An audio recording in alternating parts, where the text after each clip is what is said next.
मेरा नाम अनन्या है। मैं 30 साल की हूँ और पुणे में रहती हूँ। एक कॉलेज में प्रोफेसर हूँ। हिंदी साहित्य पढ़ाती हूँ। मेरी जिंदगी साधारण है, लेकिन मेरे भीतर एक दुनिया है जो शायद बाहर से कोई नहीं देख पाता। मैं अविवाहित हूँ।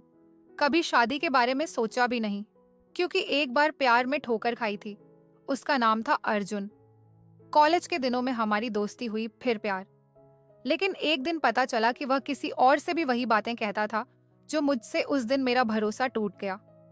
मैंने तय कर लिया कि अब किसी की यज्ञी बात कर दी ना। इस प्रकार सबसे पहली चीज है कि जाल में नहीं फंसूंगी। मेरे लिए मेरा काम, मेरी किताबें और रात के सन्नाटे वाले काम ही सब कुछ बन गया। मेरे सौतेले भाई का नाम रोहन है। वह 35 साल का है और मुंबई में एक सॉफ्टवेयर इंजीनियर है। हमारा रिश्ता सौतेला है। मेरी माँ ने दूसरी शादी की थी जब मैं 10 साल की थी। रोहन मेरे सौतेले पिता का बेटा है।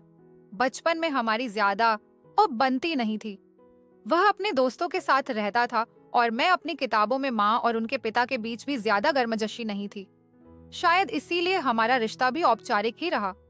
साल में एक दो बार मिलते थे, कभी दिवाली पर, कभी किसी शादी में। रोहन की शादी 4 साल पहले हुई थी, लेकिन पिछले साल उसकी पत्नी की एक कार हादसे में मृत्यु हो गई। उसके बाद वह थोड़ा बदल गया। पहले वह हंसता बोलता था, अब चुप रहने लगा।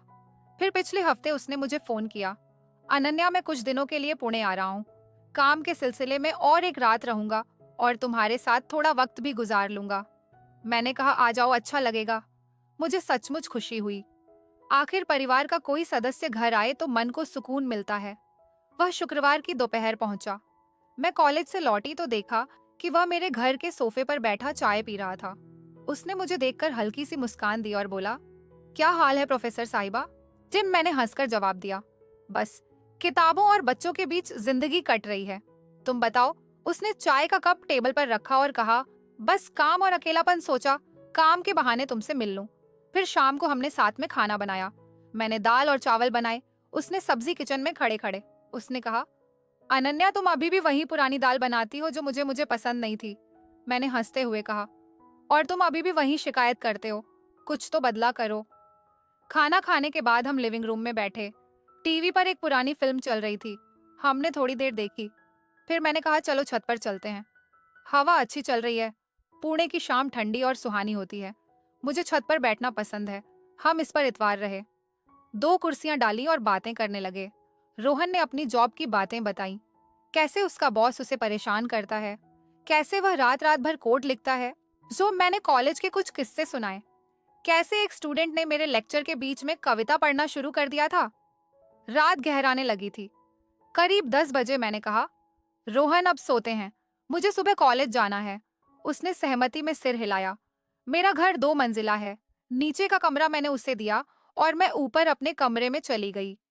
बिस्तर पर लेटते ही मैंने लाइट बंद की, लेकिन नींद नहीं आ रही थी। आम तौर पर रात के सन्नाटे में मैं कुछ खास काम करती हूँ जो मुझे इस अकेलेपन से दूर ले जाते हैं। यह पल मेरे लिए बहुत कीमती है। उस रात मैं ऐसा कुछ नहीं कर पा रही थी। रोहन की मौजूदगी ने मेरे रोज के रूटीन को थोड़ा बदल दिया था। मैंने सोचा कोई बात नहीं, एक रात की बात है। लेकिन मन में एक अजीब सी बेचैनी थी। करीब 1 बजे मुझे नींद से हल्की सी झटकी लगी। मैं उठी, फिर पानी पिया और फिर बिस्तर पर लेट गई। बाहर हल्की हवा चल रही थी। मैंने खिड़की खोली और ठंडी हवा को चेहरे पर महसूस किया, लेकिन नींद अब भी दूर थी। मैंने फोन उठाया और एक कहानी पढ़ने लगी। मैं हर रोज कहानियां पढ़ती थी। आज की कहानी एक ऐसी लड़की की थी जो मेरे जैसी थी और उसकी भावनाएं मेरे भीतर को जगा रही थी। फिर मैंने फोन रखा और सोने की कोशिश की, लेकिन मन में एक उथल पुथल थी। फिर करीब 2 बजे मैंने हल्की सी आहट सुनी। मैं नीचे गई तो देखा कि रोहन किचन में पानी लेने आया था। उसने मुझे देखा और कहा, अनन्या तुम सोई नहीं? मैंने कहा, मुझे नींद नहीं आ रही। उसने कहा, मुझे भी नींद नहीं आ रही, चलो थोड़ी देर बात करते हैं। मैंने हिचकिचाते हुए कहा, ठीक है। फिर हम दोनों मेरे कमरे में आ गए। मैं बिस्तर के एक कोने पर बैठी और वह दूसरी तरफ। फिर अचानक बाहर बारिश शुरू हो गई थी। खिड़की से ठंडी हवा आ रही थी। मुझे ऐसी हवा बहुत पसंद है। फिर हमने इधर उधर की बातें की, लेकिन बातें तो हम पहले ही बहुत कर चुके थे। कोई बात बची नहीं थी। तो रोहन ने अपना फोन निकाला और कुछ देखने लगा। मैंने भी अपना फोन उठाया और सोशल मीडिया स्क्रॉल करने लगी। थोड़ी देर बाद उसने कहा, नया मुझे नींद आ रही है, मैं यहीं सो जाऊं। मैंने कहा, नहीं, तुम नीचे अपने कमरे में जाओ। उसने नाखुशी से मुंह बनाया और कहा, अरे मुझे परेशान मत कर। फिर उसने आंखें बंद की और 2 मिनट में सो गया। मैं उठी, बाथरूम गई और अपने तंग कपड़ों को बदलकर डीले नाइट सूट में आ गई। मुझे तंग कपड़ों में नींद नहीं आती। वापस लौटकर मैं बिस्तर पर बैठी और फोन पर वही कहानी फिर से पढ़ने लगी। रोहन सो रहा था और उसकी सांसों की आवाज कमरे में गूंज रही थी। मैं उन कामों को नहीं कर पा रही थी जो मुझे रात के सन्नाटे में सुकून देते हैं। कहानी पढ़ते पढ़ते मेरा मन उसमें खो गया। उस लड़की की जिंदगी मेरे सामने चल रही थी। उसका अकेलापन, उसकी बेचैनी, सब कुछ मेरे भीतर कुछ हिला रहा था। मैंने फोन रखा और सोने की कोशिश की, लेकिन नींद नहीं आई।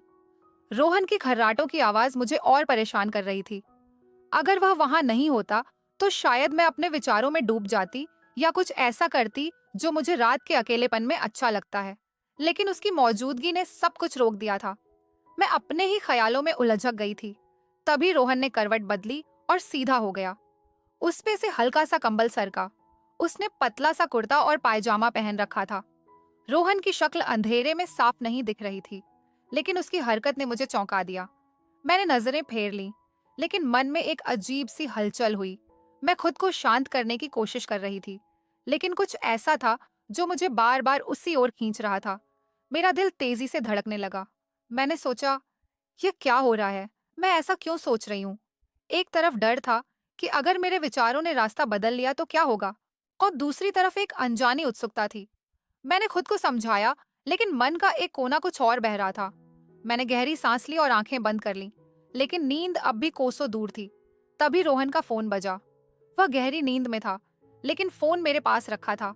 स्क्रीन पर एक के बाद एक मैसेज आ रहे थे। मैंने सोचा, इतनी रात को कौन है? वो एक जिज्ञासा ने मुझे घेर लिया। मुझे उसका पासवर्ड पता था। उसने एक बार मजाक में बताया था। मैंने फोन खोला। मैसेज उसकी एक दोस्त के थे। कुछ तस्वीरें और छोटे छोटे वीडियो थे। मैंने एक वीडियो खोला जो देखा, उसे देखकर मेरी सांसें थम गईं। ये कुछ ऐसा था जिसकी मैंने कल्पना भी नहीं की थी। मेरे हाथ कांपने लगे। मैंने दूसरा वीडियो देखा, फिर तीसरा। हर वीडियो मेरे भीतर की बेचैनी को बढ़ा रहा था। मैं समझ नहीं पा रही थी कि मैं यह क्यों देख रही हूँ और क्यों इसे रोक नहीं पा रही हूँ। समय बीतता गया। मेरा मन अब पूरी तरह उलझ चुका था। मैंने फोन रखा और रोहन की ओर देखा। वह अभी भी सो रहा था। उसकी सांसें नियमित थीं, लेकिन मेरे भीतर एक तूफान उठ रहा था। डर और उत्साह का मिश्रण मुझे परेशान कर रहा था। मैं धीरे से उसके पास खिसकी। मेरा इरादा कुछ नहीं था, बस एक अजीब सी चाहत थी। मैंने अपना हाथ हल्के से उसके कंधे पर रखा जाए, जैसे सोते हुए अनजाने में कोई हरकत हो। वह नहीं हिला। मैंने राहत की, कोई सांस ली, लेकिन मेरे भीतर की उथल पुथल कम नहीं हुई। रात कहराती जा रही थी। मैंने खुद को रोकने की कोशिश की, लेकिन हर पल मेरे विचार और गहरे होते जा रहे थे। मैंने सोचा शायद यह सिर्फ एक नाइट की बात है, सुबह सब सामान्य हो जाएगा। लेकिन तभी रोहन की आंखें खुल गईं। मैंने जल्दी से नजरें फेर ली और सोने का नाटक किया। मेरा दिल जोर जोर से धड़क रहा था। उसने कुछ नहीं कहा, बस मुझे देखता रहा। फिर वह उठा और बाथरूम की ओर चला गया। मैं बिस्तर पर पड़ी रही, अपने विचारों से लड़ती हुई। जब वह लौटा तो उसने कहा, अन्या, तुम ठीक हो? मैंने हल्के से सिर हिलाया। उसने फिर कहा, मुझे लगता है मुझे नीचे सोना चाहिए। मैंने कुछ नहीं कहा पर चला गया। लेकिन उस रात के बाद मेरे भीतर कुछ बदल गया। मैं अब भी उस पल को समझ नहीं पाई हूँ। शायद यह सिर्फ एक कमजोर क्षण था, या शायद कुछ और। अगली सुबह मैं जल्दी उठी। रात की घटना मेरे दिमाग में घूम रही थी। मैंने कॉफी बनाई और छत पर चली गई। रोहन अब भी सो रहा था। मैंने सोचा, क्या वह कुछ जानता है? मन में एक डर था, लेकिन साथ ही एक अजीब सा सुकून भी। मैंने खुद को समझाया, जो हुआ उसे भूल जा। ये बस एक रात की बात थी, लेकिन मन का एक कोना कह रहा था कि यह इतना आसान नहीं है। रोहन करीब 9 बजे उठा। उसने मुझे छत पर देखा और ऊपर आ गया। गुड मॉर्निंग, उसने कहा। उसकी आवाज में कोई अजीब नहीं था। मैंने भी सामान्य तरीके से जवाब दिया, गुड मॉर्निंग। कॉफी लोगे? उसने हाँ कहा। हम चुपचाप कॉफी पीते रहे। फिर उसने कहा, अनन्या, रात को मुझे कुछ अजीब सपने आए। मेरे हाथ में कॉफी का कप हल्का सा कांपा। मैंने पूछा, कैसे सपने? उसने हंसते हुए कहा, पता नहीं, शायद ज्यादा थकान की वजह से। मैंने राहत की सांस ली। शायद वह सचमुच कुछ नहीं जानता था। दिन भर हमने सामान्य बातें की। मैं कॉलेज गई, वह घर पर रहा। शाम को हम बाजार गए, कुछ सामान खरीदा। लेकिन मेरे मन में रात की बात बार बार आ रही थी। मैं समझ नहीं पा रही थी कि मेरे साथ क्या हो रहा है। क्या यह सिर्फ एक कमजोर पल था या मेरे भीतर कुछ और जाग रहा था?